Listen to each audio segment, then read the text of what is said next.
السلام علیکم ګرانو کتونکو، ستړي مشئ. په دې هیله چې جوړ او روغ به یاست. حمزه خپلواک یم او تاسو د خپلواک تلویزیون ګورئ. د دفاع وزارت د مخابراتو پخوانی رئیس د کرونا له امله ومړ. د دفاع وزارت د مخابراتو پخوانی رئیس علي جان سروری چې په کرونا اخته شوی و، د همدې ناروغۍ له امله ومړ. که څه هم هغه ته نږدې کسانو تر دم ګړي د نوموړي د مرګ د لامل په اړه څه نه دي ویلي، خو یو شمېر رسنیو خبر ورکړی چې سروری د کرونا له امله ژوند بایللی دی.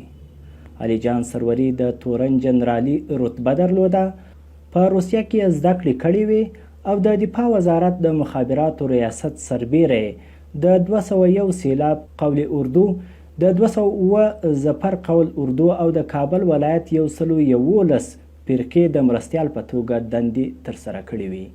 د یادونې وړ ده چې په دې وروستیو کې هیواد کې د کرونا ناروغۍ د مثبتو راپورونو په اړه د کموالي راپورونه هم ورکول کیږي، خو بیا هم ګڼ دولتي لوړپوړي او ټیټپوړي چارواکي د کرونا ناروغۍ له امله مړه شوي دي.